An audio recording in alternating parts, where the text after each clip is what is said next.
পশ্চিমবঙ্গ তৃণমূল যুব কংগ্রেস কমিটির উদ্যোগে শহীদ স্মরণে ধর্মতলা চলো আহ্বানে মঙ্গলজন নূরভবনে আজ অনুষ্ঠিত হল রক্তদান শিবির। উপস্থিত ছিলেন জঙ্গিপুর সাংগঠনিক জেলা তৃণমূল কংগ্রেসের সভাপতি সাংসদ খলিলুর রহমান মহাশয়, রাজ্যের বিদ্যুৎ প্রতিমন্ত্রী আখরুজ্জামান মহাশয়, খড়গ্রাম বিধানসভার বিধায়ক আশিস মার্জিত মহাশয়, জেলা পরিষদের সভাধিপতি রুবিয়া সুলতানা মহাশয়া, জঙ্গিপুর পৌরসভার পৌরপিতা মফিজুল ইসলাম মহাশয়, জেলা পরিষদের কর্মাধ্যক্ষ মন্টু রহমান মহাশয়, সুতি ১ নম্বর পঞ্চায়েত সমিতির সভাপতি হাজিরা সুলতানা মহাশয়া সহ জেলা নেতৃত্ব। জঙ্গিপুর থেকে তরিকুল শেখের রিপোর্ট, জঙ্গিপুর টিভি। তৃণমূল কংগ্রেসের সাধারণ সম্পাদক স্নেহভাজন আদাবুল হককে তিনি আজকে স্বেচ্ছা রক্তদান শিবিরের উদ্যোগ নিয়েছেন এবং যে দিনটিকে লক্ষ্য রেখে তিনি এই উদ্যোগ নিয়েছেন কে অমর ২১শে জুলাই শহীদ স্মরণ যে সভা, আমরা সকলেই আমাদের প্রতি যে আমাদের নেত্রী ডাক দিয়েছেন আর কি ধর্মতলা চলো, সেই অভিযানকে সফল করার লক্ষ্যে একটা ভালো কাজের মধ্যে দিয়ে সে আহ্বান জানাচ্ছে আতাউল হক, যেটা হচ্ছে কি স্বেচ্ছা রক্তদান। কাজে এই রক্তদানের মধ্যে দিয়ে কিন্তু আমরা শুধু রক্ত দিচ্ছি তাই নয়, আমরা কিন্তু সম্প্রীতিকে আরো মজবুত জায়গায় নিয়ে আসতে পারছি। আমরা একত্রিত হয়ে মানুষের প্রাণ বাঁচাবার জন্য যে জাতি ধর্ম নির্বিশেষে যে কাজটা করা হচ্ছে এটা অত্যন্ত মহৎ কাজ। এই কাজ আমি সকলকে রক্তদাতাকে আমি কৃতজ্ঞতা জানাই যে তারা এই স্বেচ্ছা রক্ত দিচ্ছেন। কাজে এখান থেকে শুধু আজকে এইরকম যেনারা রক্ত দিচ্ছেন বা যেনারা এই কাজের সঙ্গে যুক্ত রয়েছেন তিনাদেরকে শুধু নয়, এখান থেকে আরও অনেকে কিন্তু উৎসাহিত হচ্ছে যে না, এরকম একটা ভালো কাজের সঙ্গে আমারও সংযুক্ত থাকা যাক, আরও কত মানুষকে নিয়ে আসতে পারা যায়, কত এনজিও বা ক্লাব বা স্বেচ্ছাসেবী সংস্থা রয়েছে তারাও কিন্তু এই কাজের সঙ্গে যুক্ত হতে চাইছেন বা করেই যাচ্ছেন।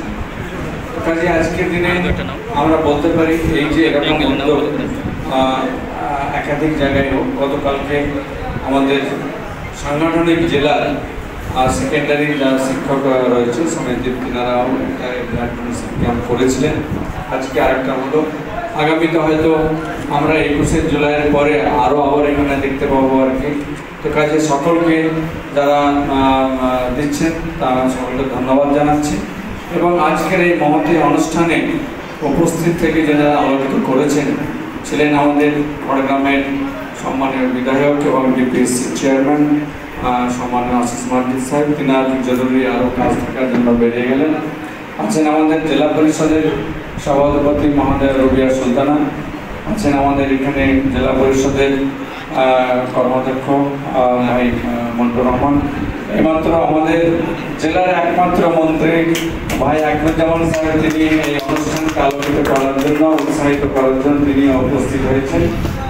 সঙ্গে আমাদের রয়েছেন জঙ্গিপুরের পৌরপিতা মফিজুল ইসলাম সাহেব, উপস্থিত আছেন আমাদের সুতি 1 ব্লকের পঞ্চায়েত সমিতির সভাপতি মহোদয়, আমাদের জেলা পরিষদের সদস্যরাও রয়েছে, সেই সঙ্গে বিকাশদা থেকে, ভোটকান্দা থেকে, তৈরুল্লা থেকে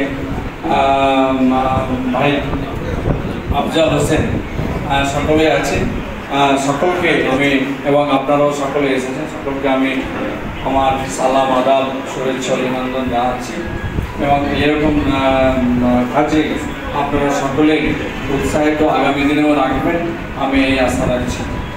তো যে বিষয়টা আপনাদেরকে ২১শে জুলাই সকলকে ধর্মতলে যাওয়ার আহ্বান জানাচ্ছি, সেই সঙ্গে আরও একটা আপনাদেরকে আহ্বান জানাচ্ছি। গতকালকে সন্ধ্যায় আমরা একটা মেসেজ পেয়েছি আমাদের রাজ্য সভাপতি সম্মানীয় সুব্রত বক্সী মহাশয়, তিনি আমাদেরকে দিয়েছেন যে আমাদের বাংলার যে সমস্ত পরিযায়ী শ্রমিক যেনারা আমাদের রাজ্যের বাইরে, বিশেষ করে যে সমস্ত রাজ্যে, যেমন আপনাদের সামনে বলি উড়িষ্যা, ছত্তিশগড়, আসাম, মহারাষ্ট্র, দিল্লি, এই সমস্ত জায়গাতে আমাদের বাংলার পরিযায়ী যে বাইরে যাচ্ছেন এই কাজের জন্য, সেখানে গিয়ে তিনারা নিপীড়িত হচ্ছেন।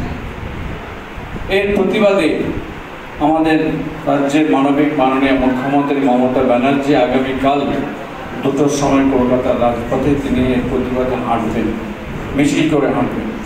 এবং আমাদের রাজ্য সভাপতি নির্দেশ দিয়েছেন প্রতিটি সাংগঠনিক জেলায় এরকমভাবে হাঁটার জন্য তিনি বলেছেন আর কি, যেন আমরা কলকাতায় আমাদের নেত্রীকে আমরা এখান থেকে আমাদের সমর্থন এবং উৎসাহ আমরা দুই দিক থেকে তিনাকে জানাবো। তো কাজেই যিনারা উপস্থিত আছেন আপনাদেরকে আমার অনুরোধ যে আপনারা আগামীকালকে 1:30টার মধ্যে খড়খড়ি পার্টি অফিসে আসার জন্য